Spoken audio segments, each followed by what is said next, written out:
پڑا ہوں در پہ تیرے مثل کا یا زہرا، پڑا ہوں در پہ تیرے مثل کا یا زہرا، پڑا ہوں در پہ تیرے مثل کا یا زہرا، پڑا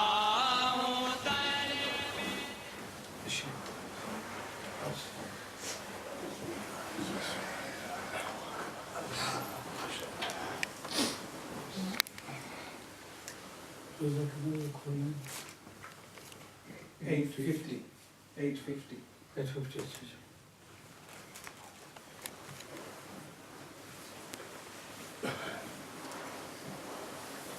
الحمد للہ وکفى وسلام علی عباده الذین اصطفى خصوصا علی محمد المصطفى وعلى آلہ وأصحابه بالصدق والصفاء، اما بعد فقد قال اللہ تبارک وتعالى جل جلالہ في القرآن المجید والفرقان الحمید، اعوذ باللہ من الشیطان الرجیم، بسم اللہ الرحمن الرحیم، انما يريد الله ليذهب عنكم الرجس اهل البيت ويطهركم تطهيرا، صدق الله مولانا العظيم وبلغنا رسوله النبي الكريم، ونحن على ذلك من الشاهدين والشاكرين، والحمد لله رب العالمين، الصلاة والسلام عليك يا سيدنا رسول الله وعلى آله وصحبه، الصلاة والسلام عليك يا سيدي يا رسول الله وعلى آله وصحبه يا حبيب الله۔ حاضرین کرام، آج کی یہ مختصر سی محفل ہے، اتنے بڑے عنوان سے عنوان ہے جس عنوان کی مثالی دنیا میں کوئی نہیں۔ خاتون جنت کا دن منایا جا رہا ہے۔ حضرت خاتون جنت کائنات کی وہ عظیم شخصیت ہیں جن کے لیے سرکار اٹھ کے تعظیم فرمایا کرتے ہیں۔ قیام تعظیمی سرکار کا فرشتوں سے لے کر جنوں سے لے کر انسانوں تک، صحابہ سے لے کر اس کے بعد کے لوگوں تک، کہیں بھی سرکار کا کسی کے لیے تعظیم کے لیے کھڑا ہونا ثابت نہیں۔ اگر کھڑا ہونا ثابت ہے تو صرف سیدہ کائنات کے لیے۔ ابو داؤد شریف کے حدیث ہے، سیدہ عائشہ حدیث کی راوی ہیں، اذا جاء رسول اللہ صلی اللہ علیہ وسلم، جب نبی کریم علیہ السلام تشریف لایا کرتے تھے تو قام رسول اللہ صلی اللہ علیہ وسلم، تو نبی کریم علیہ السلام ان کو کھڑا ہو کے تعظیم دیا کرتے تھے۔ تو اقامہا مقامہ، جس جگہ سرکار خود بیٹھے ہوتے تھے وہاں ان کو بٹھایا کرتے تھے، اور آپ اکثر بیشتر فقبل جبہتہا، حضور ان کی پیشانی مبارک کو چوما کرتے تھے۔ دنیا کا ہر انسان اس بات کا دعوے دار ہے میں نے سرکار کے خاک راہ کو چوما ہے، سرکار کے نالین کو چوما ہے، سرکار کے پاؤں کو چوما ہے، سرکار کے ہاتھ کو چوما ہے۔ ایسا کوئی بھی کائنات میں دعوے دار نہیں جو یہ کہے میری پیشانی سرکار نے چومی ہے، وہ صرف اکیلی سیدہ کائنات ہے۔ میں نے قرآن مجید کی سورہ احزاب سے ایک ناتمام آیت پڑھی ہے، اس میں سیکشن کے طور پر وہ مکمل سیکشن ہے، یہ اس کا معنی مکمل طور پر اس کے اندر ملتا ہے، یعنی اس کو سیاق و سباق کی ضرورت نہیں کہ کسی اور کو ملائیں تو ترجمہ اس کا پورا ہو۔ اللہ کریم فرماتے ہیں صرف اتنی بات ہے کہ اللہ کا ارادہ اس بات پر ہے کہ اے آل بیت رسول، کہ اللہ تعالیٰ تم سے نجاستیں دور رکھے اور تمہیں ایسا پاک کر دے جیسا کہ پاک کرنے کا حق ہے۔ پہلی آیاتوں کو اگر ساتھ ملایا جائے تو ایک اور بڑا بامقصد بات پوری ہوتی ہے۔ پہلے ازواج مطہرات کا ذکر ہے، ان کو فرمایا لستن کا احد من النساء، اے نبی کی بیویوں، کائنات کی کل کائنات میں جو عورتیں ہیں ان میں سے کوئی بھی تمہارے برابر کی نہیں ہے، تم بے مثل ہو۔ کیوں بے مثل ہو؟ ان کا دین کوئی اور ہے، صرف سرکار کے ساتھ ان کا جو تعلق ہے وہ کائنات میں کسی دوسری عورت کا وہ تعلق نہیں ہے جو ان کا ہے، تو صرف سرکار کے تعلق کی وجہ سے وہ بے مثل ہو گئی۔ جس کا تعلق بے مثل کر دے اس کی مثل خود کون ہو سکتا ہے؟ صرف حضور کی بیویاں بنی ہیں، اور نماز، روزے، حج اور زکوٰۃ وغیرہ کا جو کورس ہے وہ پورا ہوا یا نہیں ہوا یہ زیر بحث نہیں۔ اور یہ فرمایا کہ اگر تم نیکی کرو گی تو تمہیں دگنا ثواب ملے گا، اور اگر تم بدی کرو گی تو دگنا عذاب بھی ملے گا۔ یہ بات گزری ہوئی آیتوں میں ہے۔ انسانوں میں دو طرح کے انسان ہوتے ہیں، ایک وہ ہوتے ہیں کہ جو فضل جزائی کے باتیں آتے ہیں، یعنی اللہ تعالیٰ کا کسی کو نماز کا بدلہ دینا یہ بھی فضل ہے اس کا، روزے کا بدلہ دینا، معاوضہ دینا یہ بھی اس کا فضل ہے، جہاد کا اجر دینا یہ اس کا فضل ہے، یعنی کسی بھی عمل کا بدلہ رب پر واجب نہیں ہے، یہ رب کا فضل ہے کہ کسی کو بدلہ دے۔ ان لوگوں کو کہتے ہیں فضل جزائی والے لوگ، یعنی کل صحابہ، کل تابعین، کل امت مسلمہ یہ فضل جزائی کے لوگ ہیں۔ انبیاء علیہ السلام یہ فضل اختصاصی کے لوگ ہیں۔ واللہ یختص برحمتہ من یشاء، اللہ اپنی رحمت سے جسے چاہتا ہے خاص کر دیتا ہے، یعنی ان کو کسی عمل کے بدلے میں کوئی پروموشن نہیں ملی، ان کو اللہ کے فضل سے جو کچھ ملا ہے ملا ہے۔ مثلا آدم علیہ السلام ہیں، ان کو پیغمبر بنایا، انہوں نے پہلے کچھ ایسا کام کیا تھا جس کی وجہ سے ان کو پیغمبر بنایا گیا۔ جتنے بھی انبیاء و مرسلین ہیں، اگر ان کے خلاف کوئی اللہ کے کورٹ میں کیس دائر کر دے، مولا کریم ہم نے کیا گناہ کیا ہے کہ ہمیں پیغمبر نہیں بنایا، ان کو پیغمبر بنا دیا، کہ یہ فضل اختصاصی کے لوگ ہیں، یہ فضل جزائی کے لوگ نہیں ہیں۔ ان کو جو بدلہ ملا ہے وہ اللہ تعالیٰ کے فضل سے ملا ہے، ان کے عمل کے بدلے میں نہیں ملا۔ یہ جو سیکشن میں نے آپ کے سامنے پڑھی ہے، اس میں بھی ذکر ہے فضل اختصاصی کا، فضل جزائی کا ذکر نہیں۔ حضور کی ازواج مطہرات بھی آل بیت ہے، مگر وہ فضل جزائی کے لوگ ہیں، جو کریں گے تو کچھ ملے گا، اگر کوئی بدی کریں گے تو اس کی سزا ملے گی۔ لیکن اس کے مقابلے میں جناب سیدہ خاتون جنت اور حضرت حسنین کریمین اور مولا مرتضیٰ اور سید دو عالم علیہ السلام، ان کے متعلق فرمایا کہ تمہیں کسی عمل کے بدلے میں ہم نے تطہیر نہیں عطا فرمائی، اپنے ارادے کی وجہ سے فرمائی ہے۔ فائدہ کیا ہے؟ جو چیز عمل کے ذریعے سے ملتی ہے وہ عمل کی کمی کی وجہ سے کم بھی ہو جاتی ہے، عمل کی زیادتی کی وجہ سے زیادہ بھی ہو جاتی ہے، لیکن جو اللہ کے ارادے سے ملتی ہے، اللہ کے ارادے کو کوئی زوال نہیں، اس لیے اس عطا میں کوئی زوال نہیں ہوگا، وہ بڑھتی ہی چلی جائے گی۔ اللہ کے ارادے میں کمال ہے، زوال نہیں ہے، ترقی ہے، نزول نہیں ہے اس میں۔ یعنی یہ جو تمہیں فضیلت ملی ہے یہ محض ہمارے فضل سے ملی ہے، اس لیے اس کو باقی قوم پر قیاس نہیں کیا جا سکتا۔ سرکار دو عالم صاحب سے حدیث علامہ دہلوی نے مسند الفردوس کے اندر ذکر کیا ہے، حضور فرماتے ہیں نحن آل بیت فلا یقاس بنا احد، ہم جو آل بیت ہیں ہم پر کسی کو قیاس نہیں کیا جا سکتا، ہمیں اللہ تعالیٰ نے آل بیت ہونے کے ناطے سے تطہیر عطا فرمائی ہے۔ اسی لیے جناب سیدہ خاتون جنت سلام اللہ علیہا، آپ کے ذات و برکات کے فضائل و برکات میں یہ بات آتی ہے کہ جناب سیدہ ان فاطمہ اقسمت فرجها فحرم اللہ ذریتها علی النار، جناب سیدہ خاتون جنت سلام اللہ علیہ نے اپنی پاک دامنی کی حفاظت فرمائی، یعنی سوائے علی مرتضیٰ کے اور کسی کے ساتھ جنسی تعلق نہیں بنایا، نگاہ کا بھی تعلق نہیں بنایا۔ آپ سے ایک مرتبہ پوچھا گیا بتائیے اب عورت کا سب سے بڑا جوہر کیا ہے؟ کہا اس کا سب سے بڑا جوہر یہ ہے کہ اس کی آنکھیں اپنے خاوند کے سوا کسی کو نہ دیکھیں، اور اس کی سب سے بڑی خوبی یہ ہے۔ آپ نے بھی اپنی آنکھوں سے یا سرکار کو دیکھا ہے یا مولا مرتضیٰ کو دیکھا ہے، باقی کسی کو نگاہ اٹھا کے زندگی میں دیکھا نہیں۔ تو جناب سیدہ کا اسم گرامی جو ہے وہ فاطمہ ہے، آپ کی ولادت جو ہے وہ غالباً جمادی الثانی میں ہوئی ہے، وہ کسی میں مہینے میں ہوئی ہو اس سے کچھ مراد نہیں، مراد یہ جناب سیدہ سرکار کے گھر پیدا ہوئی ہیں۔ وہ کب پیدا ہوئی ہیں اس کے بارے میں اختلاف ہے، ایک طبقہ کہتا ہے اعلان نبوت سے پہلے پیدا ہوئی ہیں، ایک طبقہ کہتا ہے اعلان نبوت سے پہلے نہیں پیدا ہوئی بلکہ اعلان نبوت والے سال پیدا ہوئی ہیں، ایک طبقہ کہتا ہے نبوت والے سال اعلان کرنے کے بعد ایک سال بعد، یعنی سرکاری دو عالم علیہ السلام کی عمر شریف 41 برس ہو چکی تھی اس وقت پیدا ہوئی ہیں۔ اس کی تفصیلات کچھ ہوں مگر سرکار کے بعد گھر میں سب سے آخری صاحبزادی، سب سے آخری اولاد سیدہ فاطمہ ہے، اور سیدہ فاطمہ کو سرکار دو عالم علیہ السلام نے یہ شان عطا فرمائی، فرمایا میں نے اس کا نام جو رکھا ہے فاطمہ یہ بھی وحی الہی کے مطابق رکھا ہے، اپنی طرف سے نہیں رکھا۔ فاطمہ کے معنی ہوتے ہیں منقطع تعلق ہونے والی، سوسائٹی سے بے تعلق ہے یا جہنم سے بے تعلق ہے، یہ یا اس کا خون کوئی بھی جہنم میں نہیں جائے گا۔ اس وجہ سے اس کا نام فاطمہ رکھا ہے. اور حضرت خاتون جنت کی اولاد کو قیامت تک اللہ تعالیٰ نے جہنم پر حرام کر دیا ہے. اس پر اعتراض ہے ایک طبقے کو، وہ کہتے ہیں کہ کچھ کیے وہ کرائے بغیر جنت ملے. میں یہ پوچھتا ہوں کہ صحابہ کرام کے بارے میں عقیدہ اسلام میں کیا ہے؟ صحابہ میں یہ عقیدہ ہے کہ کوئی بھی صحابی دوزخی نہیں ہے، دوزخ میں نہیں جائے گا. وہ جو ہم نعرہ لگاتے حق سب یار، اس کا ایک مطلب یہ ہے ہمارا عقیدہ صحیح ہے یا ان کا عقیدہ صحیح ہے جو صرف چار کو حق مانتے ہیں. عالم اسلام کا اور سنیوں کے جمہور کا مذہب یہ ہے کوئی بھی صحابی دوزخ میں نہیں جائے گا.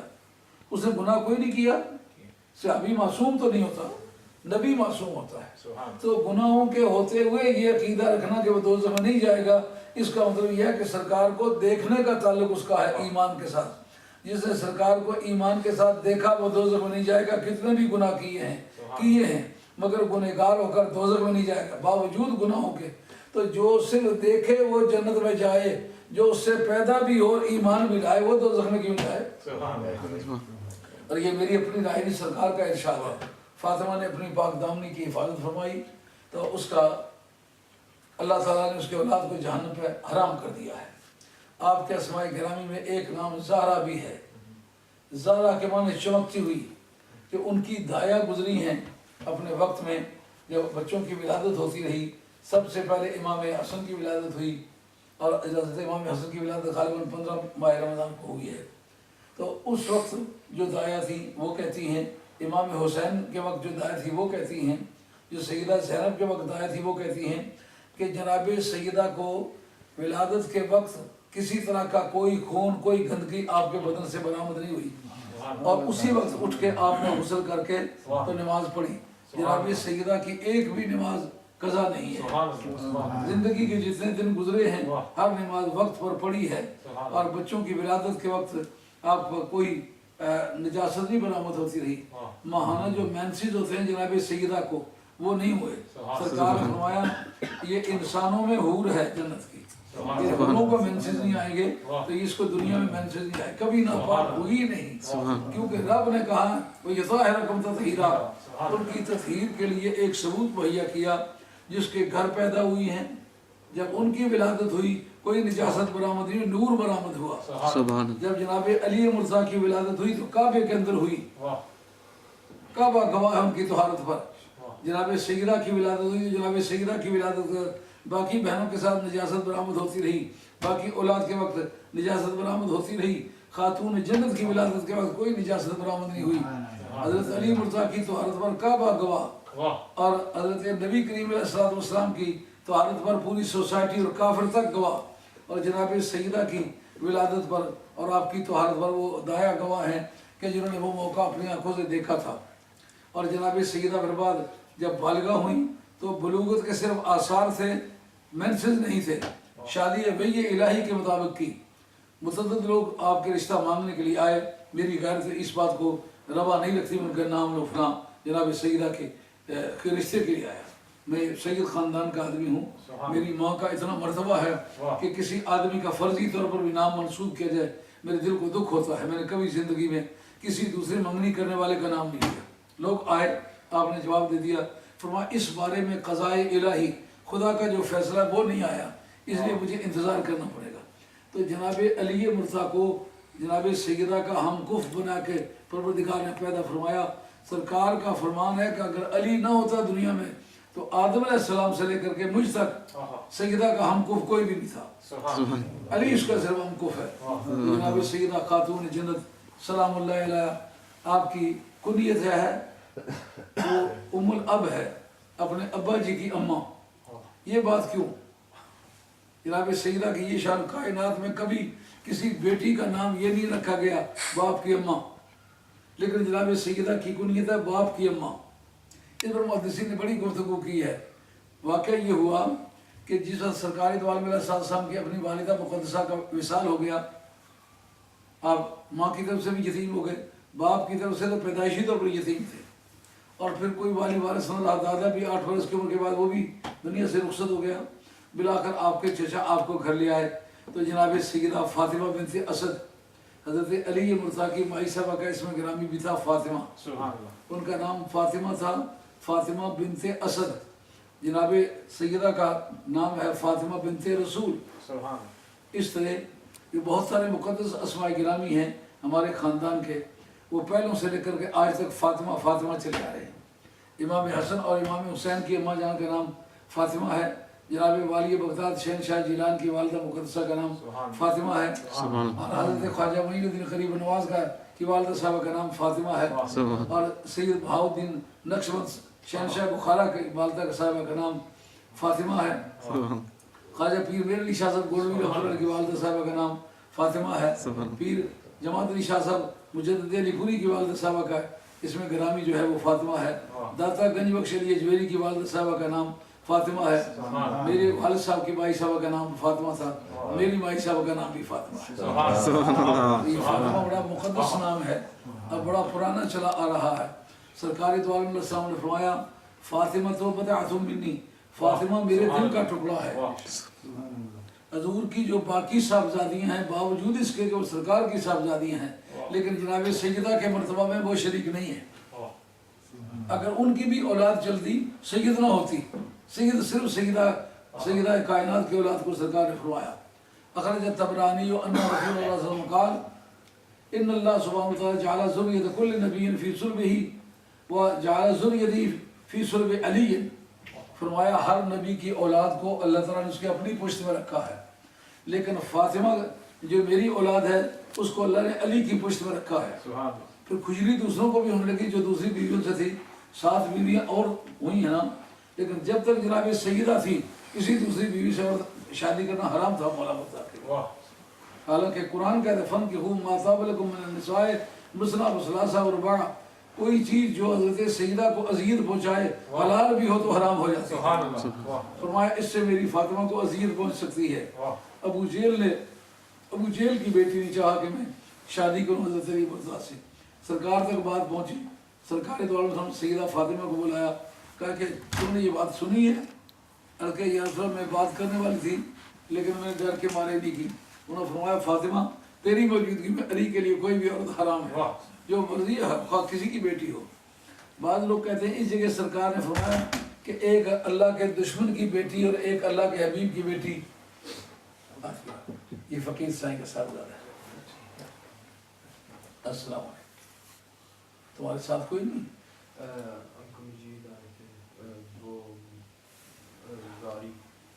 گاڑی بیٹھ جاؤ۔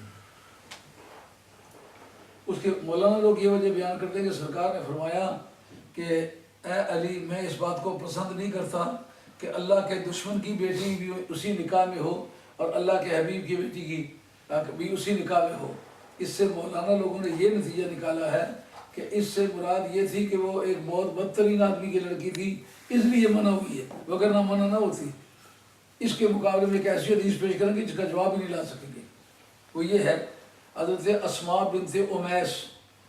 اسماء بنت امیس جناب حیدر کرار کی بھابی تھی۔ حضرت جعفر طیار جو پہلے مہاجر تھے حبشہ کے، یہ ان کی بیوی تھی۔ جب وہ غزوہ موتا ہوا تو اس کے اندر ان کا وصال ہو گیا، شہادت ہو گئی، اس کے بعد بیوہ ہو گئی۔ جناب علی مرتضیٰ نے جب ان سے شادی کرنا چاہی کہ یہ میری بھابج ہے ان سے شادی کر لو، فرمایا اے علی جب تک فاطمہ تیرے نکاح میں موجود ہے، یہ تو کافر کی بیٹی نہیں تھی، نہ کافرہ تھی، نہ کافر کی بیٹی تھی، نہ خود کافرہ تھی، اس کے باوجود منع ہو گئی۔ اس کا مطلب یہ ہے کہ جس چیز سے خواہ وہ جائز بھی ہو اولاد رسول کو ضرور پہنچے وہ ممنوع ہو جایا کرتی ہے، اس پر عمل کرنا مسلمان کا حق نہیں۔ اب اس سے آگے چلیے، جناب سیدہ خاتون جنت سلام اللہ علیہا کی شان یہ ہے کہ حضرت سلمان فارسی بھی کہتے ہیں، حضرت ابو ایوب انصاری بھی کہتے ہیں۔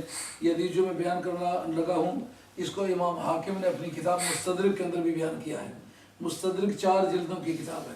مستدرک علم حدیث کی بولی میں، اس کی ٹرمینالوجی میں ایسی کتاب کو کہتے ہیں جو کسی کتاب سے ایک معیار کی حدیثیں جو کسی نے جمع کی ہیں، اس معیار کی جو حدیثیں رہ گئی ہوں اس کو اعتراض ہوتا ہے کہ اس نے یہ حدیثیں تو جمع کی ہیں تو یہ کیوں نہیں کی۔ استدراک کے معنی کھوئی ہوئی چیز کو پانا، تلافی کرنا، to make up to compensate, اس کمی کو پورا کرنا۔ تو استدراک کے یہ معنی ہے تو امام حاکم نے بخاری سے اور مسلم سے جو حدیثیں رہی ہیں نا، جس پائے کی انہوں نے جمع کی ہیں، اسی پائے کی 7 کی حدیثیں تھیں. ان کو یہ اعتراض تھا کہ یہ اہل بیت کی حدیثیں تھیں، اس لیے تو انہوں نے جمع نہیں کی. انہوں نے پھر ان سب حدیثوں کو جمع کیا. اس کتاب کا نام ہے مستدرک. مولانا لوگوں میں ایک بڑا طبقہ وہ بھی ہے جن کو یہ نہیں پتا کہ کسی کتاب کا نام علم حدیث میں صحیح ہو تو اس کا کیا معنی ہوتا ہے، جامع ہو تو کیا معنی ہوتا ہے، سنن ہو تو کیا معنی ہوتا ہے، املاء و امالی ہو تو کیا معنی ہوتا ہے، مستدرک ہو تو کیا معنی ہوتا ہے، موجم ہو تو کیا معنی. کتابوں کے نام رکھے وقت جانے کے وقت حدیثوں کی کیٹیگری متعین ہو جاتی ہے. یہ مستدرک ہے، یعنی اہل بیت کی شان کی حدیث ہے، اور وہ رہ گئی ہے. مرد وہی ہیں، مرد وہی ہیں جو بخاری نے بہت بار سمجھے ہیں، بندے وہی ہیں، لیکن ان کی حدیثیں نقل کیوں نہیں کی؟ کہ یہ اہل بیت رسول صلی اللہ علیہ وسلم کی حدیثیں تھیں، اس لیے وہ کترا گئے کہ وہ زمانہ تھا خارجیوں کے عروج کا. دور عباسیہ میں حدیثیں جمع ہوئی ہیں، اسی لیے انہوں نے قال رسول اللہ صلی اللہ علیہ وسلم کہا، علیہ وآلہ وسلم نہیں کہا. حضور نے فرمایا لا تصلوا علیہ صلاۃ بطرا، مجھ پر دم کٹا درود مت بھیجو. پوچھا دم کٹا درود کون سا ہوتا ہے؟ فرمایا جس میں میرا ذکر ہو، میری آل کا ذکر نہ ہو. وہ درود تو ہے پر دم کٹا ہے. تو دم کٹے کی قیمت کسی بیل کی، کسی گائے کی دم کاٹ کے، کسی گھوڑی کی دم کاٹ کے دیکھو، پوچھو قیمت کتنی ہو گئی ہے. اس کی کچھ قیمت نہیں رہتی، بے قیمت. اس کا خریدار بھی دنیا میں کوئی نہیں ہوتا. یعنی یہ جو تم درود پڑھتے ہو اس کا رب خریدار نہیں ہے. تم اپنے بغض کو ظاہر کرتے ہو، میری آل سے جو بغض رکھے اس کا درود قبول ہی نہیں ہوتا. تو امام بخاری، امام مسلم، تمام محدثین انہوں نے حدیثیں جمع کی ہیں. عباسیہ کے دور میں کسی بھی حدیث کی کتاب میں صلی اللہ علیہ وآلہ ہی نہیں ہے، صلی اللہ علیہ وسلم ہے. حالانکہ حضور کا فرمانا ہے کہ جس نے میری اولاد پر درود نہیں پڑھا اس نے مجھ پر درود پڑھا ہی نہیں، مگر ڈر کے مارے. اسی لیے آل بیت کی جو حدیثیں تھیں اکثر مسلم و بخاری سے رہ گئی ہیں، کیونکہ اس دور میں انہوں نے حدیثیں جمع کی ہیں جس دور میں ان کی جان مشکل میں پڑتی تھی. امام احمد حنبل نے کیا قصور کیا تھا؟ امام احمد حنبل کا قصور یہ تھا وہ آل بیت کے دھڑے کا آدمی تھا. اس نے پہلی مرتبہ یزید کا نام لے کے لعنت بھیجی تھی، اس لیے بہانہ کچھ بنایا لیکن ان کی جان کو خطرے میں ڈال دیا، درے مار کے شہید کر دیا تھا. تو اس حدیث کو مستدرک نے ذکر کیا ہے کہ جناب سیدہ فاطمہ الزہرا سلام اللہ علیہا، آپ کی ذات بابرکات حضور کی بارگاہ میں اتنا مرتبہ رکھتی ہیں کہ سرکار دو عالم علیہ السلام جب کبھی حضرت سیدہ فاطمہ تشریف لاتی، کھڑے ہو کے قیام کر کے ان کی پیشانی پر بوسہ دیتے، اپنی جگہ پر بٹھاتے، اور جب سرکار خود اپنے ارادے سے ان کے گھر میں جاتے تو حضرت سیدہ آپ کا ہاتھ پکڑ کے ہاتھ چومتی. تو جناب سید دو عالم علیہ السلام کی بارگاہ میں جناب سیدہ کا بہت بڑا مرتبہ ہے. فاطمہ نام ہے، ام الاب کنیت ہے، زہرا آپ کا لقب ہے آپ کے اوصاف کی وجہ سے. اور فرمایا کہ جسد میدان معاشرے میں جا کے مستدرک کی حدیث پیش کرنے لگا. یہ حدیث مستدرک میں بھی ہے، طبرانی کے اندر بھی ہے، اور امام مراوی نے الفاطمہ جو کتاب لکھی ہے اس کے اندر بھی حدیث موجود ہے. اس کو کوئی کمزور نہیں کہہ سکتا. اس کو سوائے کے مورکا نے بھی جو شیعہ کے رد میں لکھی گئی ہے اس کے اندر بھی لکھا ہے یہ حدیث امام ابراہیم مکی نے. حالانکہ اس کے متعلق شاہ عبدالحق صاحب فرماتے ہیں اس نے تعصب کیا ہے، دادے تعصب دادا ضد کی ہے اس وقت. یعنی جو حدیثیں صحیح بھی تھیں ان کو بھی کمزور کہا ہے. یہ حدیث انہوں نے بھی بیان کی ہے کہ قیامت کا میدان ہوگا، اعلان ہوگا، نادا مراد من مدران عرش، عرش کے پردوں سے ایک شخصیت پکارے گی، یا آل الجمع، اور قیامت کے میدان کے حاضرین تم سے کہا جا رہا ہے ہوشیار ہو جاؤ. کیا معاملہ ہے؟ فَنَكِّسُوا رُؤُوسَكُمْ وَغُضُّوا أَبْصَارَكُمْ، گردنیں نیچی کر لو، آنکھیں بند کر لو. اور آنکھیں کیوں بند کر لو؟ حتیٰ تمر فاطمہ بنت رسول اللہ صلی اللہ علیہ وسلم، سیدہ خاتون جنت کی آمد کا وقت ہے، اور نبیوں اور رسولوں اور غوثوں اور کتبوں اور قیامت کے میدان میں کھڑے ہونے والے مومنوں یا کافروں سب سے کہیں گے گردنیں جھکا لو. کتنی بڑی شان ہے کہ آدم علیہ السلام سے لے کر کے عیسیٰ علیہ السلام تک سارے نبیوں کو حکم گردنیں جھکا لو، آنکھیں بند کرو. آنکھیں کیوں بند کرو؟ کہا سیدہ کے پردہ کے لیے. اور گردن کیوں جھکاؤ؟ تعظیم کے لیے. وجہ کیا ہے؟ کون گزرنے والا ہے؟ کہا سیدہ خاتون جنت اس وقت پل صراط پر سے گزرنے لگی ہیں. جب جانے لگے گی تو معراج کی رات 70,000 ملائکہ آئے تھے سرکار کو لے جانے کے لیے، اور میدان معاشر میں جناب سیدہ کو لے جانے کے لیے جنت کی حوریں جنت سے باہر نکلیں۔ حالانکہ جنت سے باہر نکلنے کا کوئی رول نہیں ہے، جنت سے باہر نکل کے 70,000 حوریں حضرت سیدہ کو اپنے جھرمٹ میں لے کے چلے گی، اور تمر علی الصراط کمر البرور کمر البرق، اس طرح گزر جائیں گی اس پل صراط پر سے جس طرح بجلی گزرتی ہے، نگاہ ٹھہر ہی نہیں سکے گی۔ ایک جانے کی رفتار اتنی تیز، دوسرا ہجوم اتنا بنایا کہ پہچانا نہ جا سکے کہ برقعے میں بھی ہے تو ہے کون، وہ کون سی ہے۔ جناب سیدہ کا یہ حجاب جو ہے، اس کا ایک ثبوت یہ ملتا ہے کہ جناب سیدہ نے جس وقت آپ کے وصال کا وقت آیا تو آپ نے خود غسل کیا۔ ایک روایت میں تو ہے یہ اسی غسل کو آپ کے وفات کے لیے استعمال کیا گیا، اور ایک روایت میں ہے کہ اے علی مجھے آپ نے خود غسل دینا ہے اور کوئی غسل نہ دے۔ کیوں؟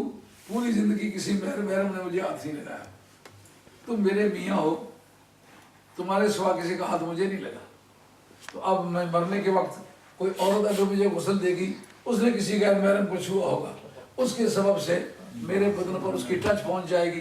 اس سے بچنے کے لیے میں کہوں کہ اے علی تم خود مجھے غسل دینا۔ یہ ایک بڑی کیف اول بات ہے۔ آپ نے فرمایا میرا جنازہ رات کے وقت پڑھنا، میرا جنازہ اٹھا کے اپنے خاندان کے لوگ لے جائیں، باقی کوئی آدمی میری چارپائی کو گندہ نہ دے۔ کہا کیوں؟ کہا دن کے وقت مجھے پوری زندگی بازار میں جاتے ہوئے، شہر میں جاتے ہوئے، گلی کوچے میں گھومتے ہوئے کسی نے نہیں دیکھا، یہ نہیں کہا وہ نبی کی بیٹی ہے جو جا رہی ہے، یہ جو پردے میں ہے یہ نبی کی بیٹی ہے، مجھے یہ انگلی اٹھا کے کسی نے نہیں کہا۔ اب میرے مرنے کے بعد کچھ یہ نہ کہے وہ جو زندگی میں نظر نہیں آ کرتی یہ جنازہ اس کا جا رہا ہے، جنازہ بھی رات کے وقت پڑھنا۔ اور جناب علی مرتضیٰ شیر خدا نے کو وصیت کی کہ میرا جنازہ اپنے خاندان کو ضرور پڑھائے، کسی دوسرے کو نہیں پڑھانے دینا۔ مولویوں نے صرف صحابہ کے تعلقات کو خوشگوار بنانے کے لیے جھوٹی موٹی روایتیں گھڑی ہوئی ہیں، فلاں نے جنازہ پڑھایا تھا، فلاں نے پڑھایا تھا، لیکن کسی باقی صحابی نے نہیں پڑھایا تھا۔ حضرت عباس نے پڑھایا ہے یا خود حضرت مولا مرتضیٰ نے پڑھایا ہے۔ یہ جنازے کی وداعت تھی۔ جن عورتوں کی اس طرح کی زندگی ہوتی ہے کہ اپنے خامد کے سوا کسی نے دیکھا نہ ہو، کسی نے چھوا نہ ہو، ان کے بچوں کے سر نیزوں پر بھی چڑھ جائیں تو اس بدعا کا تکرار کرتے ہیں جو زندگی میں لے کے چلے۔ جناب سیدہ خاتون جنت کے بارے میں ملا لوگوں نے ایک حدیث پکائی ہوئی ہے، بخاری شریف ہے، اس پر آپ تھوڑا سا سمجھ فرمائیں۔ حدیث کیا ہے کہ جناب نبی کریم علیہ السلام سے روایت کیا حضرت ابو ہریرہ رضی اللہ تعالیٰ عنہ نے اس وقت کہ آپ اپنے خاندان کو اکٹھا کر کے جب یہ حکم ہوا انذر عشیرتک الاقربین، اے پیارے تم اپنے قریبی رشتہ داروں کو ڈراؤ۔ یہ سادات کو جو لوگ دبانا چاہتے ہیں نا مولوی لوگ، تو کہتے ہیں اپنی سیادت پر کوئی فخر نہ کرو، تم کوئی چیز نہیں ہو، حضور کا تعلق تو حضرت خاتون جنت کو فائدہ نہیں پہنچا سکتا، تمہیں کیا پہنچا سکتا؟ یہ خارجیوں کا عقیدہ ہے، اہل سنت کا یہ عقیدہ ہے۔ چونکہ بخاری میں یہ حدیث موجود ہے کہ یا فاطمہ تو فاسألی ما شئت من مالی فلا اغنی عنک من اللہ شیئا او کما قال علیہ السلام۔ یہ بخاری کے متن کے اندر حدیث موجود ہے، اس حدیث کا انکار نہیں کیا جا سکتا کہ موجود ہے کہ نہیں ہے۔ بخاری کے متن کے اندر ہمیں خود پڑھائی ہے کہ فاطمہ میرے مال میں سے جو تو مانگنا چاہتی ہے مانگ لے، لیکن قیامت کے میدان میں اللہ کی بارگاہ میں تمہیں کچھ فائدہ نہیں پہنچا سکتا۔ اس کا مطلب یہ ہے کہ سادات کو نا امید کرنے کے لیے کہ تم سید ہونے کا بڑا ناز کرتے ہو کہ ہم اولاد رسول ہیں، اور یوم ینقض کل سبب و نسب الا سببی و نسبی، قیامت کے میدان میں سارے رشتے ٹوٹیں گے مگر جس کا سرکار کی ذات پاک سے جو رشتہ بن گیا، خواہ سسرالی ہے، خواہ ننیالی ہے، خواہ دامادی ہے، وہ قیامت کے میدان میں نہیں ٹوٹے گا۔ مرنے کے بعد ہر رشتہ ٹوٹ جاتا ہے۔ بس آدمی سالی سے شادی کرنا چاہے، بیوی مر جائے تو اسی دن شادی کر سکتا ہے سالی سے، اور اگر ایک مرد ہے وہ مر جائے اور عدت گزارنے کے بعد پھر نکاح ثانی کر سکتی ہے۔ کیوں کر سکتی ہے؟ کہ نکاح اس کا ٹوٹا ہے، اگر نکاح ٹوٹا نہ ہوتا تو عدت گزارنے کے بعد وہ دوسرا نکاح کیوں کر لیتی؟ معلومہ موت ایک ذریعہ ہے نکاح کے ٹوٹنے کا، مگر سرکار نے فرمایا میرے خاندان میں یہ قاعدہ نافذ نہیں ہوگا، میرے خاندان کے لوگ میرے خاندان کے رہیں گے دنیا میں بھی اور قیامت میں بھی۔ یہ حدیث ہے، راوی اس کے کون ہے؟ حضرت ابو ہریرہ۔ جس طرح کوئی حدیث بیان ہوتی ہے کہتے بخاری میں آ گئی جی، وہ بخاری ایک مولوی صاحب ہے نا، ہم چیک کریں گے اگر خاتون جنت کا انہیں صرفہ نہیں ہے تو ہمیں بخاری کا کیا صرفہ ہے؟ اگر گفتگو کریں گے ہم اناڑی تو نہیں ہے، علم تو ہمارے گھر کی چیز ہے، وہ بخاری کے گھر کی چیز نہیں ہے، ہمارے جد کریم کا علم ہے، وہ ہمارے باپ کی زبان ہے جس کا نام ہے حدیث، وہ اس کے راوی میری ماں ہے، فاطمہ اس کی راویہ ہے، خدیجہ الکبریٰ اس کی راویہ ہے، مولا مرتضیٰ اس کے راوی ہے، گھر والے پہلے راوی ہیں، باہر والے بعد کے راوی ہیں، لیکن یہ علم جو ہے حضور نے فرمایا انا مدینۃ العلم وعلی بابا، علم کا شہر میں ہوں، دروازہ اس کا علی ہے، جو آدمی شہر کے اندر آنا چاہے دروازے کی طرف سے آئے، بٹھنڈا لائن اس میں نہیں ہے، ایک ہی راستہ ہے جو علی کا راستہ ہے۔ اسی لیے امام ابو حنیفہ بھی اسی سلسلے کے شاگرد ہیں، امام مالک بھی اسی کے شاگرد ہیں، امام شافعی بھی اسی سلسلے کے شاگرد ہیں، حضرت امام احمد حنبل بھی اسی سلسلے کے شاگرد ہیں۔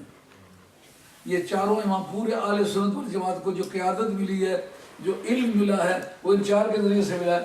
یہ چاروں کے چاروں سیدہ فاطمہ کے خاندان کے مرید اور شاگرد، مرید بھی ہیں اور شاگرد بھی ہیں۔ اس وقت جو ہم شام کی نماز پڑھیں گے یہ امام حنیفہ کے تعلیمات کے مطابق۔ امام حنیفہ کس کا شاگرد ہے؟ زید بن علی کا۔ زید بن علی کون ہے؟ امام زین العابدین کا صاحبزادہ ہے۔ زین العابدین کس کا صاحبزادہ ہے؟ امام حسن کا صاحب، امام حسین کا صاحبزادہ ہے۔ انہوں نے کس سے پڑھا ہے؟ امام باقر سے پڑھا ہے۔ امام باقر کس کا بیٹا ہے؟ زین العابدین کا بیٹا ہے۔ انہوں نے امام جعفر صادق سے پڑھا، وہ کس کا بیٹا ہے؟ امام محمد باقر کا بیٹا ہے۔ باقر کس کا بیٹا ہے؟ امام زین العابدین کا بیٹا ہے۔ یہ سارے کا سارا خاندان جس نے ایسے امام پہ پیدا کیے جس نے پوری دنیا میں امامت کا کردار ادا کیا، اس کی باتیں کرتے ہو؟ یہ پوری دنیا میں سنیوں کی دنیا جو ہے آج اس کی شکل بگاڑے تو بگاڑے، لیکن اس کے بانی کون ہیں؟ ان کے بانی آل بیت کے جوتے اٹھا کے چلنے والے، ان کے فیضیات ہیں، ان کے پیچھے منبع فیض فاطمہ ہے، ان کے پیچھے منبع فیض خدیجہ الکبریٰ ہے، سب سے پہلی مسلمہ خدیجہ الکبریٰ ہے۔ اس پر میری ایک تقریر ہے جو میں نے 11ویں شی پر کی ہے، اس کا آپ لے کر کے سنیں، آپ کو مزہ آ جائے گا، آپ کو سمجھ آئے گی کہ اس صحرا میں پہلے کسی صحرا نورد کے پاؤں لگے ہوئے نہیں ہیں، بالکل فیش کے ضروری معلومات ہے۔ حضور کا یہ فرمانا کہ فصلی معاشیت میں مالی، اے فاطمہ میرے مال میں سے جو کچھ مانگنا چاہتی ہے مانگ لو۔ تھوڑے آدمی ہونے کا یہ فائدہ ہے کہ اٹینشن پوری مل سکتی ہے، میری باتیں آپ اچھی طرح ایبزارب کریں۔ یہ ممکن ہے آپ کسی کے پڑھنے کے لیے بھی جائیں تو یہ باتیں نہ مل سکیں، یہ گرتا ہے تو گرنے دو، رہتا ہے تو رہنے دو۔ آپ توجہ سے بات سنیں، یہ باتیں پھر زندگی شاید مجھے سے نہ آ سکیں۔ دیکھنا یہ ہے کہ حضرت ابو ہریرہ رضی اللہ تعالیٰ عنہ ہیں کون، یہ حدیث ہے کس وقت کی، ہوئی کہاں ہے۔ جس طرح شان نزول معلوم کرنا بھی ایک ضرورت کی چیز ہے، اسی طرح حدیث میں اس کو کہتے ہیں اسباب الورود، وہ الگ علم ہے۔ یہ پتہ ہو جگہ کون سی تھی، بندے کتنے تھے، کیا کیا حالات تھے، دور کون سا ہے، زمانہ کون سا ہے، اس کو امام بخاری نے ذکر کیا اس آیت کے تحت۔ انذر عشیرتک الاقربین، پہلے سرکار مخفی طریقے سے تعلیم دیا کرتے تھے، دین کا پیغام دیا کرتے تھے، اب سرکار کو حکم ہوا کہ پہلے اپنے قریبی رشتہ داروں کو بلا کے ڈرا۔ یہ سال کون سا ہے؟ یہ 3 سال ہجرت ہے۔ اگر جناب سیدہ کی ولادت سن آپ کی عمر کے شریف 40 برس کے دور کے ہو تو پھر اس وقت یہ 3 سال کی ہوں گی، اور اگر 41 برس کی عمر میں سرکار کی حضرت سیدہ کی ولادت ہوئی ہو سرکار کے میلاد سے لے کر کے 41ویں سال تک، تو پھر حضرت سیدہ کی عمر 2 سال ہوگی۔ تو اس پر ایک ابن ابی جمرہ ہے، مغاربہ میں سے ہے، اس میں ہمیشہ سیدوں کی حکومت رہی ہے، اس لیے اس جگہ جو مولوی پلے ہیں وہ سارے کے سارے سنی رہے ہیں۔ یہ اصلی سادات ہیں، ان کو کہتے ہیں غماریہ، یہ ادریسی بھی کہتے ہیں۔ سید ادریس پہلے آدمی جو امام شافعی کے پیر بھی ہیں، استاد بھی ہیں، وہ پہلے میں آئے تھے مغرب میں۔ اس ملک کا نام مغرب ہے، مراکش جو ہے دارالخلافے کا نام ہے، آج بھی حکومت وہاں سیدوں کی ہے، اصلی سادات کی۔ تو اس جگہ کے رہنے والے ہیں حضرت ابن ابی جمرہ، وہ کہتے ہیں کہ یہ بتلاؤ جو اس وقت سرکار کی بیٹیاں شادی شدہ ہیں، جن کو تبلیغ کا حکم ہے کہ بالغ کو تبلیغ کرو، جو ڈیوٹیفل ہے، جس پر لائبلٹی آف لا امپوز ہوتی ہے، جو مکلف ہے، جو ڈیوٹیفل ہے، اس کو تبلیغ کرو۔ جو بھی غیر مکلف ہے، 2 سال کی بچی ہے، 3 سال کی بچی ہے، بات سمجھتی ہی نہیں، اس کو کہنا میرا مال مانگ لے، وہ مال مانگنے کا دور ہے؟ یہ کچی باتیں تو اور لوگوں کے سامنے کرو. ہم گھر والے لوگ ہیں, ہمارے سامنے کچی بات نہیں چل سکے گی. سمجھ آ گئی بات؟ جب جناب سیدہ کی عمر 2 برس یا 3 برس ہو, وہ وقت ہے ان کی تبلیغ کا. جو شادی شدہ ہیں, بچوں والے ہیں, ان کو تبلیغ نہ کرے. یہ ابن ابی جمرہ نے پہلی طرف ماری ہے. وہ اہل بیت کا پڑا ہوا ہے. وہ کہتا ہے یہ بات سمجھ میں ہرگز نہیں آ سکتی. اس کتاب کا نام ہے بہجت النفوس, میرے کتب خانے میں یہاں بھی موجود ہے, پاکستان میں موجود ہے. اس کے اندر لکھا ہے کہ اس کی کوئی وجہ سمجھ آنی چاہیے. جو بالغ ہیں جن کو تبلیغ کرنی چاہیے ان کو نہیں کی تو ایک نابالغہ کو تبلیغ ہو رہی ہے. بات اچھی طرح سمجھ آ گئی یہ نہیں آئی؟ دوسرا اعتراض, سال کون سا ہے؟ تیسرا سال نبوت ہے. یہ کس جگہ کی بات ہے؟ یہ مکہ شریف کی بات ہے.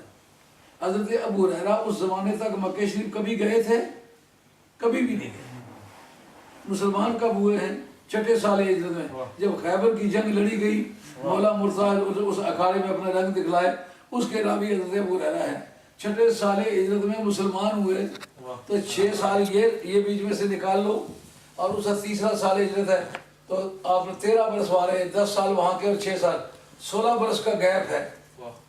انہوں نے یہ نہیں کہا میں نے سرکار سے سنا, یہ نہیں بتلایا کہ میں نے فلاں صحابی سے سنا.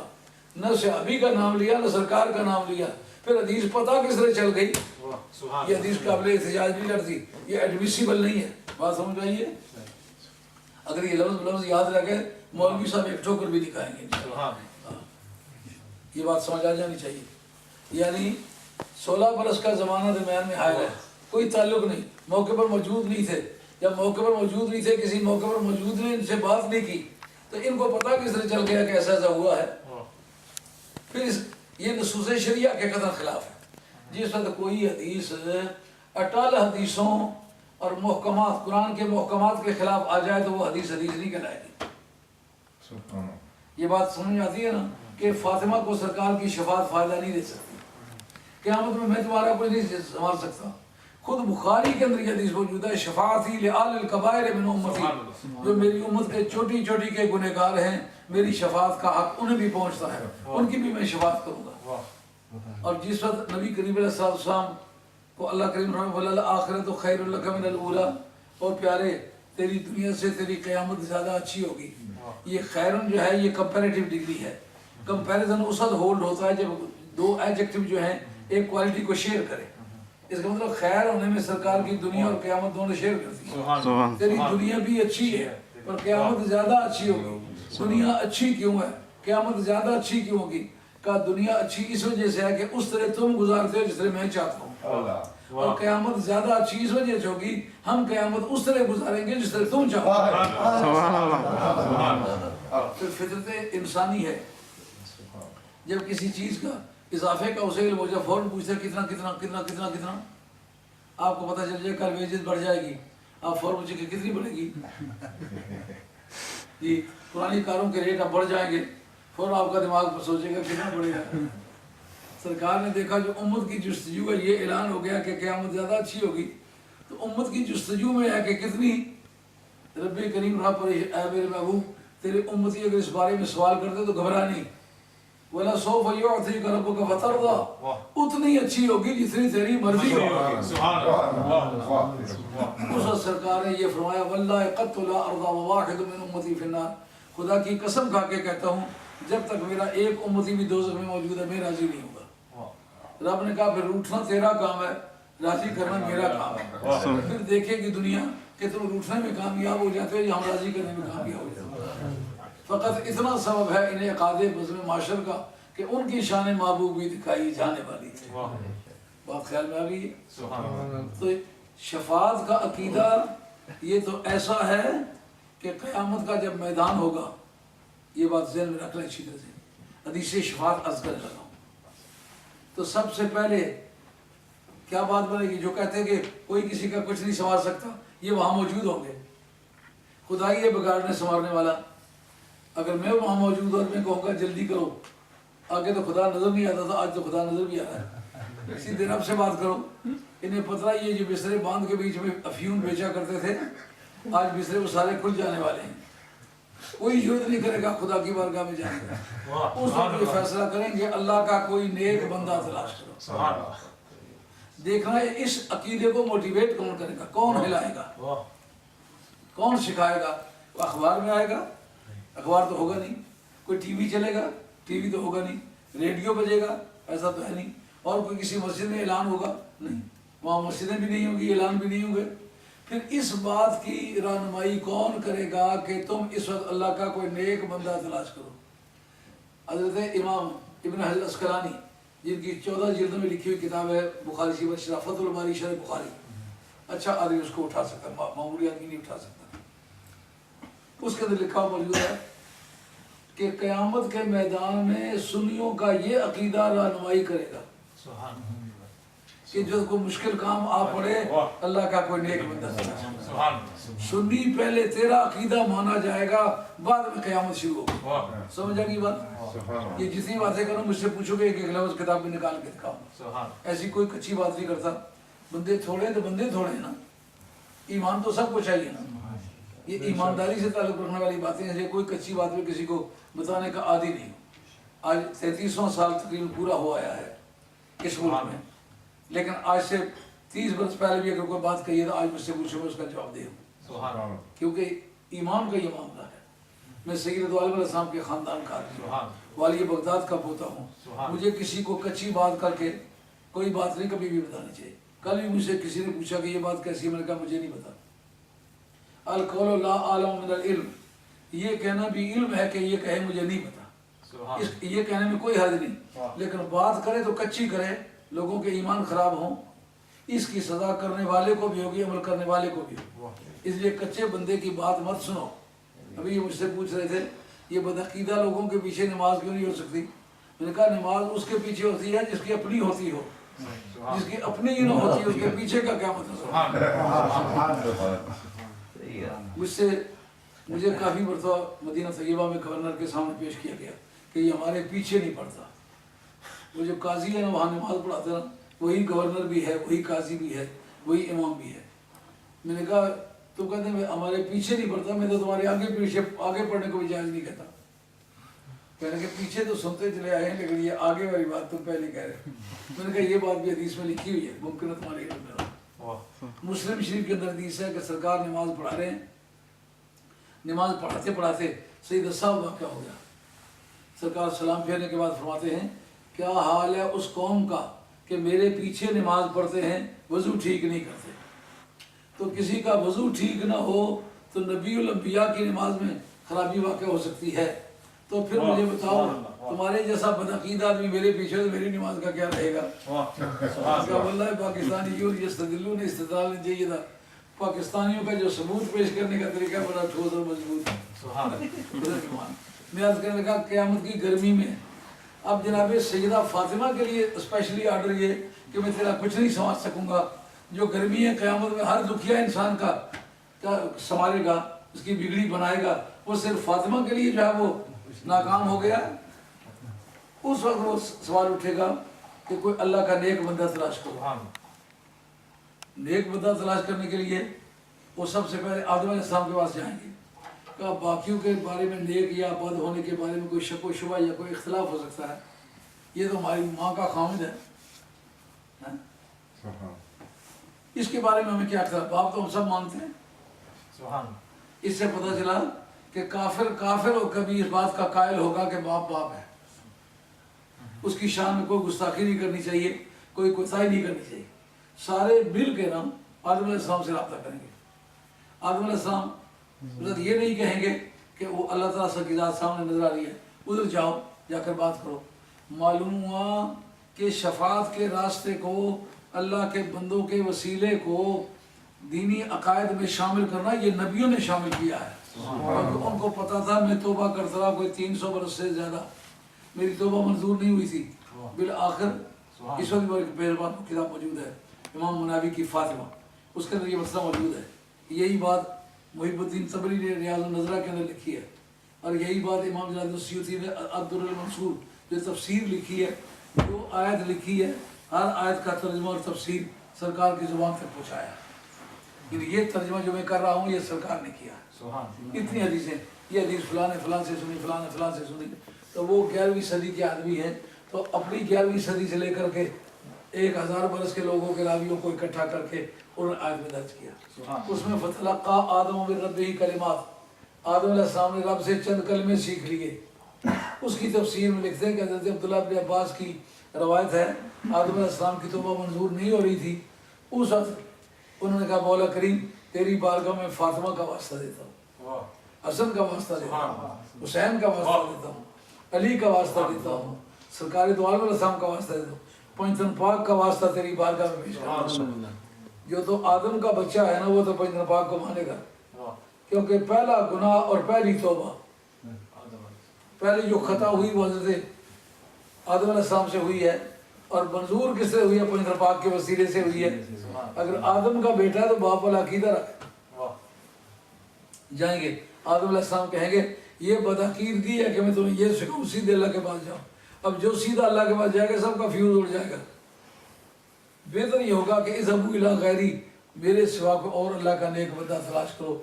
میں نے وہ دانہ گندم کھا لیا تھا اس کی وجہ سے آج بھی شرمندگی محسوس کرتا ہوں. یہ انسانیت ہے، اپنی خطا کو خطا سمجھنا، اپنی خطا پر شرمندہ ہونا، پھر دوبارہ کبھی وہ خطا نہ کرنا. ایک مرتبہ کی دوبارہ تو نہیں کی، اللہ نے معاف بھی کر دی، اس کے باوجود ان کا ذوق ایک بوجھ محسوس کرتا ہے کہ میں نے یہ کام کیوں کیا ہے. یہ انسانیت. اگر کوئی اولاد آدم سے ہے اپنی غلطیوں کو چیک کرے، اپنی غلطیوں پر غور کرے اور اپنی درستی کے لیے حالات پیدا کرے. وہاں سے شروع کریں گے، کرتے کرتے بڑی شان والے حضور کے بعد ابراہیم علیہ السلام. پہلے رسول جو ہے وہ حضرت نوح علیہ السلام ہے. آدم علیہ السلام نبی ہے، پہلے رسول نوح علیہ السلام ہے. نوح علیہ السلام کے پاس آئیں گے، وہ کہیں گے یار میں نے قوم کے لیے دعا کر ڈالی تھی رب لا تذر علی الارض من الکافرین دیارا. باوجود اس بات کے کہ وہ ڈبوئے جانے کے حقدار تھے، لیکن میں نے جلال میں آ کر یہی دعا کر دی، سارے مارے گئے. تو وہ کام میں نے کیا تو اللہ مجھ سے ناراض ہو گیا. میں نے توبہ کی، اللہ نے منظور کر لی، لیکن شرمندگی محسوس کرتا ہوں. اس لیے اس ابو الہ غیری کسی دوسرے کے پاس جاؤ، کسی دوسرے کے پاس کرتے کرتے عیسیٰ علیہ السلام کے پاس جب پہنچ گئے، یہ 1,24,000 سے کم و بیش میں رابطہ کنٹینیوشن ہو گئی کہ نہیں ہو گئی؟ اجماع انبیاء ہو گیا کہ نہیں؟ معلوم ہے یہ انبیاء کا اجماعی عقیدہ ہے کہ براہ راست رب کے پاس نہیں جانا چاہیے، کوئی وسیلہ تلاش کرنا چاہیے. سمجھ آئی بات کہ نہیں ہے؟ 1,24,000 کا اجماعی عقیدہ. وہ کہیں گے وہ جو سامنے ٹینٹ لگا نظر آتا ہے نا، خیبہ، ایک جھنڈا ہے، ایک جوان مرد وہاں ہاتھ میں جھنڈا لیے کھڑا ہے، وہ کون ہے؟ وہ علی ہے. ریاض النظرہ نے لکھا ہے، ریاض النظرہ وہابی سنی شیعہ سارے اس کتاب کے حوالہ جات پیش کرتے ہیں اور کوئی انکار نہیں کرتا. اعلیٰ حضرت فاضل بریلوی نے جگہ جگہ اس کے حوالہ جات پیش کیے. اور علامہ بدر الدین عینی نے عمدۃ القاری شرح بخاری کے اندر فتویٰ خیبر کی بحث کے اندر لکھا ہے جب میدان جنگ لڑ کے واپس آئے نا تو جناب حیدر کرار اب اسی طرح بکھرے پٹھے تنے ہوئے ہیں. ایک جوان مرد جب میدان میں اترتا ہے تو اس کی سوچ بھی اور ہوتی ہے، اس کے بدن کی حالت بھی اور ہوتی ہے. لوگ کہتے تھے کہ علی جب میدان میں اترے علی کو مختلف قسم کا بندہ بن جاتا ہے. وہ علی نہیں رہتا جو نماز کے وقت علی ہوتا ہے. وقت ہی جا ہوتے ہوئے وہ آہن گداز اور دیدہ یہ وہ عشق بار اندر نماز. جب میدان میں اترے تو اس کی تلوار کو دیکھ کے تلواریں پگھل جاتی ہیں، لیکن جس وقت وہ اللہ کی بارگاہ میں کھڑا خود پگھلنا شروع ہو جاتا ہے. اس وقت حضرت جابر ابن عبداللہ انصاری عرض کرتے ہیں سرکار کی بارگاہ میں یا رسول اللہ علی کے ہاتھ میں جھنڈا کتنا خوبصورت لگتا ہے. آپ آج جو میدان مارا ہے مسلمانوں کی غریبی دور کر دی ہے، ان کی غربت دور کر دی ہے. پہلی جنگ جس سے مسلمانوں کے معاشی حالات تبدیل ہوئے وہ غزوہ خیبر ہے. وہ کمائی ہے حضرت مولانا مرتضیٰ کی، جس کے پاس جو بھی دولت اس کے بعد پائی گئی ہے وہ دراصل سرمایہ تھا خیبر کا. اس وقت وہ کہتے ہیں یا رسول اللہ جھنڈا آپ کا قیامت میں بھی ہوگا نا. سرکار نے یہ فرمایا اب جب تک میں دنیا میں زندہ ہوں میری آرمی کا جھنڈا علی کے پاس رہے گا، کیونکہ کر رہا وہ ایسا میں فر رہا کہا جو حملہ ہی کرے کبھی بھاگے نہیں وہ علی علی ہے. اس لیے جھنڈا اس کے ہاتھ میں رہے گا جو نہ کبھی بھاگا نہ کبھی بھاگے. اور کہا یا رسول اللہ قیامت میں بھی جھنڈا ہوگا آپ کا، وہ کس کے ہاتھ میں ہوگا؟ فرمایا جو دنیا میں جھنڈے کے لیے فٹ ہے نا وہ قیامت میں بھی جھنڈے کے لیے فٹ ہے. قیامت کے میدان اس کا ایک سرا مشرق میں ہوگا، دوسرا مغرب میں ہوگا، اور اس کی جو اوپر کی چونچ ہے وہ آسمان سے لگ رہی ہوگی. ایسی حالت میں حضرت مولانا مرتضیٰ نے بھی جھنڈا اٹھایا ہوا ہوگا.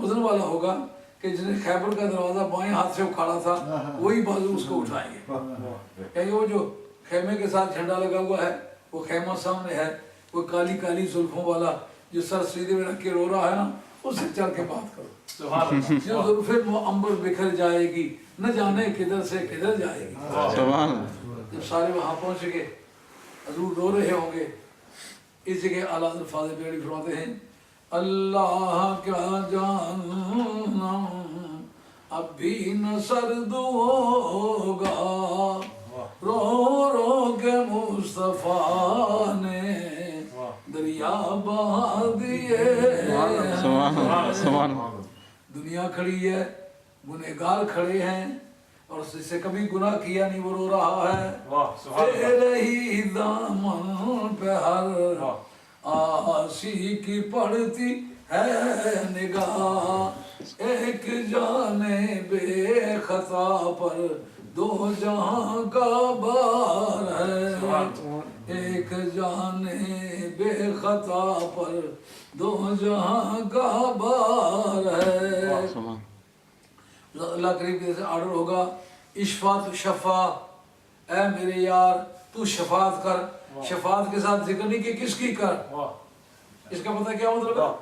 جو عربی زبان ہے وہ کہتی ہے جس وقت کسی فعل متعدی کا مفعول ذکر نہ کیا جائے تو وہ مفعول اس کا مطلق ہوتا ہے، یعنی کوئی پابندی ہوتی ہے، ایک ہے، دو ہے، چار ہے، 10 ہے، زید ہے، بکر ہے، مرد ہے، عورت ہے، گنہگار ہے، پرہیزگار ہے، کوئی بھی ہے، اشفا شفاعت کر، کس کی کر، اس کا کوئی ذکر نہیں، رب کہتا ہے حدیث قدسی، تو شفا تیری شفاعت کو رد نہیں کیا جائے گا، قبول کی جائے گی۔ جب اشفا تو شفا فرمائیں گے تو سرکار کا فرمان اعلیٰ حضرت فاضل بریلوی نے بھی حدیث ذکر کیا، میں بھی نقل کرتا ہوں، اس کو کنز العمال نے بھی ذکر کیا ہے، اور ہمارے دوسرے محدثین نے، یہ اصل میں ہے تاریخ قطنی کی حدیث ہے جو مولویوں کو بہت اچھی لگی ہے ہمارے مناظرے کے دوران، ویسے بہت پکا تھی، انہوں نے کہا کہ قیامت کا جا میدان اول من اشفع له یوم القیامت من امتی آل بیتی، قیامت کے میدان میں شفاعت کا کام ہی میں اپنی اہل بیت سے شروع کروں۔ سبحان اللہ سبحان اللہ یعنی ظہور مہدی کے بعد تک بھی جو سید پیدا ہوں گے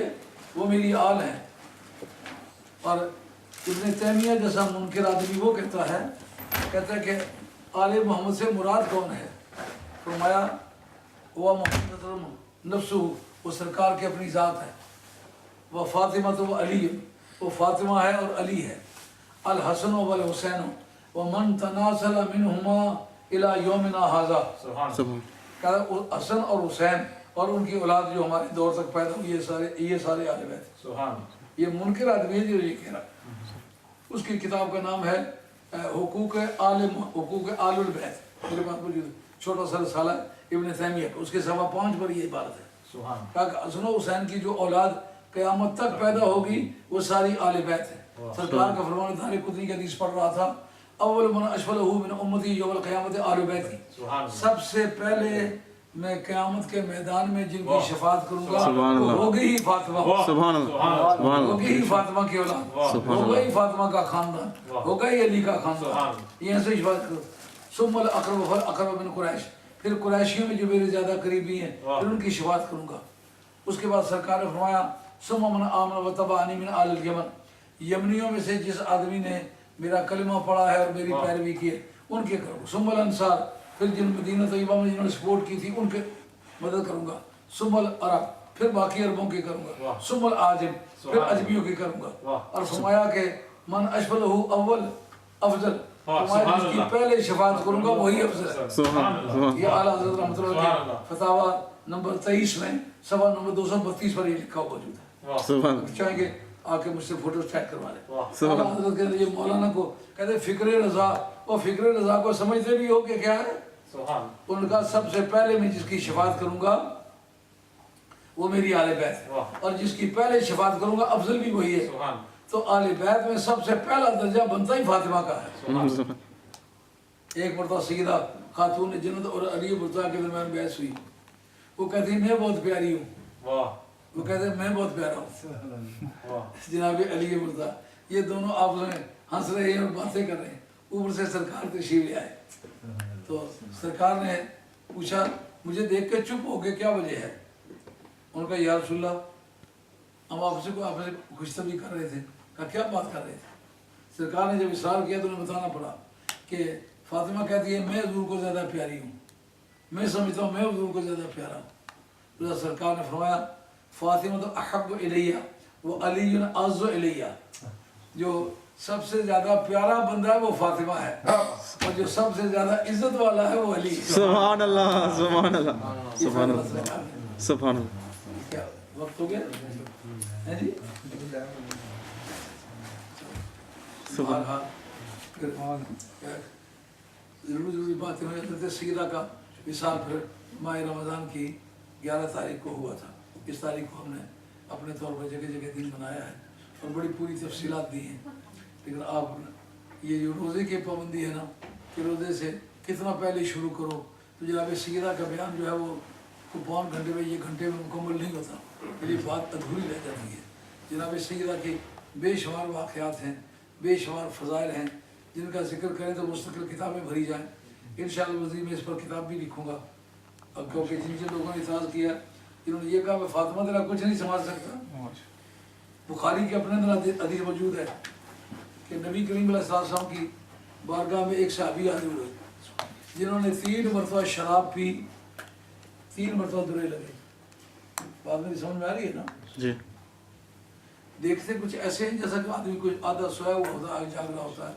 میں سمجھتا ہوں روزے کا یہ وقت واقعی شفافی کا ہوتا ہے، لیکن آپ کا جو رسپانسو ایٹیٹیوڈ ہے نا وہ کچھ پتہ چلے آپ کے بات سمجھ میں آ رہی ہے کہ نہیں آ رہی۔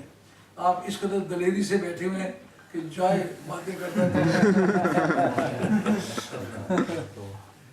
یہ بات سمجھنے والی ہے۔ جس کا نام سیدہ فاطمہ ہے نا، ان کے درجات اس نوعیت کے ہیں کہ آدمی سمجھ ہی نہیں سکتا کہ ان کو اللہ تعالیٰ نے کتنی شان عطا فرمائی ہے اور حضور کی بارگاہ میں کتنا آپ کا مقام ہے۔ جناب سیدہ عائشہ فرماتی ہے، امام بخاری کی حدیث ذکر کر رہا تھا، ایک صحابی نے 3 مرتبہ شراب پی، 3 مرتبہ درے لگے، ایک صحابی کو لعنت کرنے لگے۔ ان کا فلا تلعنوا فإنه يحب الله ورسوله، اس کو لعنت نہ کر، بے شک گنہگار ہے لیکن خدا اور اس کے رسول سے پیار کرتا ہے۔ اس کا مطلب ہر مسلمان کو یہ یقین رکھنا چاہیے کہ میں خدا اور اس کے رسول سے پیار کرتا ہوں، خواہ میں کتنا بھی گھٹیا انسان ہوں لیکن سرکار کے شمار میں ہوں، سرکار مجھے اپنا سمجھتے ہیں۔ جب یہ بات ہوئی وہی پوچھتے ہیں یا رسول اللہ متی الساعۃ یا رسول اللہ، یا رسول اللہ بتائیے قیامت کب آئے گی؟ آپ نے جواب میں فرمایا ما اعددت لها، قیامت کے لیے تیاری کیا کی ہوئی ہے؟ ان کا ما اعددت لها من کثیر صلاۃ ولا صوم ولا صدقہ، اس کے لیے میں نے کوئی زیادہ نمازیں، زیادہ روزے، زیادہ صدقے جمع نہیں کیے، ولکنی احب اللہ ورسولہ، لیکن اللہ اور اس کے رسول سے میں پیار کرتا ہوں۔ سبحان آپ نے پھر پریشان ہونے کی کوئی بات نہیں، انت ما من احببت، اور تو اس کے ساتھ ہوگا جس کا ساتھ تیرا پیار ہے۔ 3 مرتبہ شراب پی ہوئی ہے، درے لگے ہیں، سرکار اس کو تو مایوس نہ کریں، سیدہ فاطمہ کو مایوس کریں، یہ کس شہر کی بات کرتے ہو؟ سرکار دو عالم علیہ السلام نے جناب سیدہ کو جس وقت یہ فرمایا تھا اس وقت یہ آیتیں بھی نہیں اتری تھی، اس وقت یہ حدیثیں بھی نہیں آئی تھی، اس سے پہلے کی بات ہے، یہ حدیث منسوخ ہے، العمل بالمنسوخ حرام، منسوخ پر عمل کرنا حرام ہے۔ اگر آل بیت سے کسی کو ہمدردی ہوتی تو اس پر تبصرہ کرتا نا، اب ہم زندہ ہیں انشاءاللہ تعالیٰ، اس کا بندوبست ہم لوگ کریں گے۔ میرا خیال ہے کھڑے کو 2-4 شعر سلام کے پڑھ لیں، اس کے بعد پھر خبیشی پڑھیں۔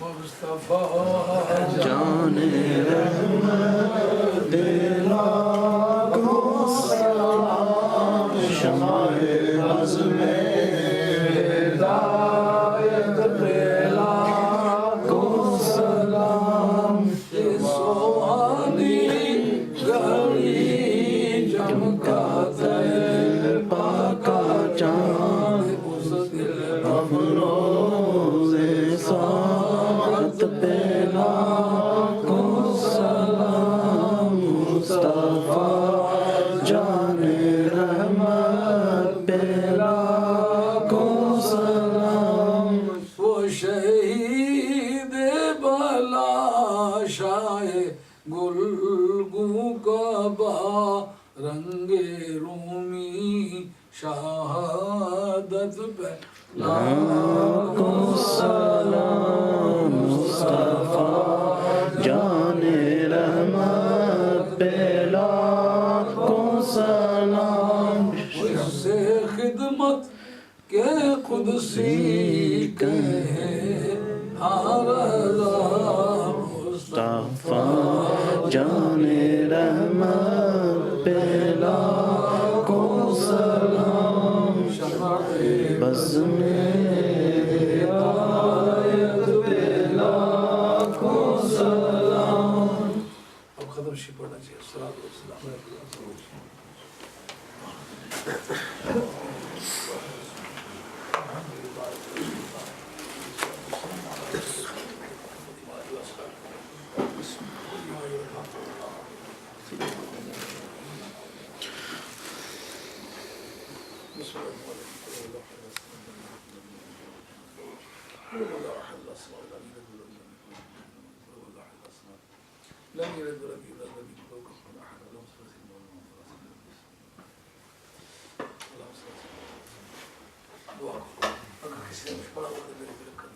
آج بھی مزاج سارے اللہ شاہ صاحب 50 پاؤنڈ پیش کیتے ہیں. اللہ تعالیٰ انہیں ام پیش کیتے ہیں.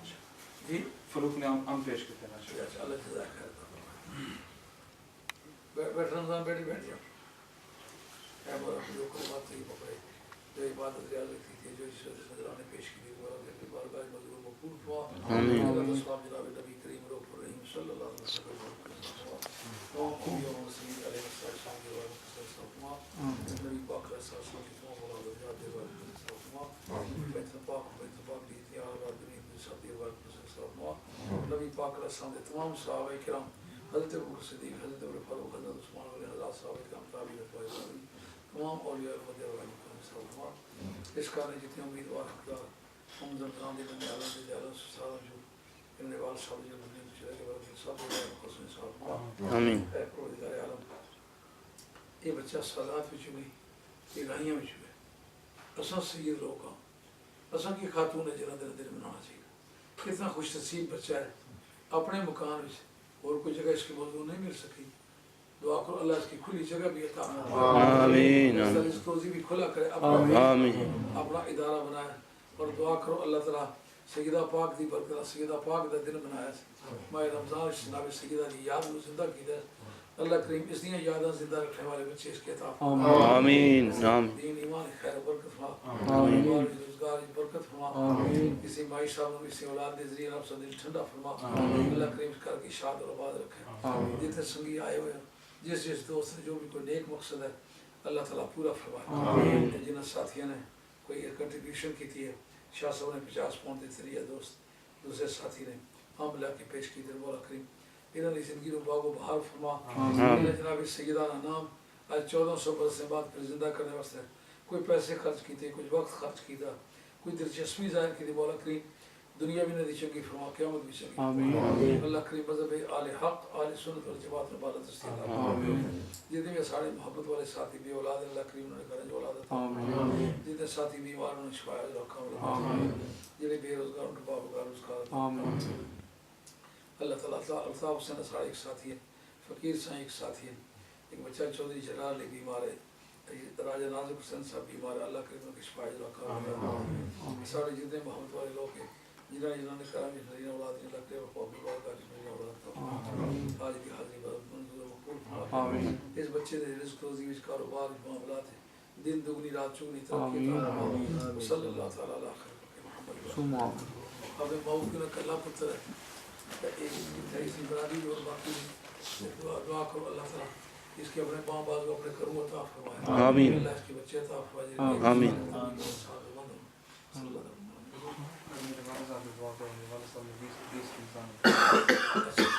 اچھا ایک بار اس سوال دن دبا کرسی ایک بار روشی پر دعا کرسی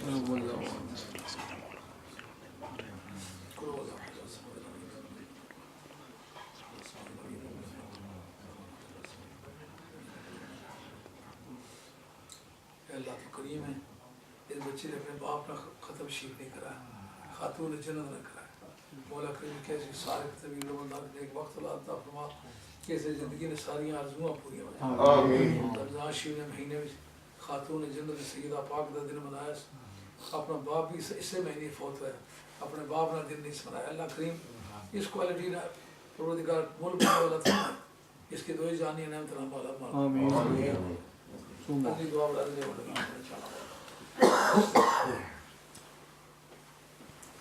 ساری صحیح رل کے بارش سے قطرے ٹھہر رہی دعا کرو اللہ تعالیٰ ایسا بیڑا پار فرمائے اسی ضرور سے اللہ تعالیٰ ماہ رمضان شریف برکت نال تے سیدہ پاک دی برکت نال اللہ کریم اس دے ساری آجتاں پوریاں فرمائے صلی اللہ تعالیٰ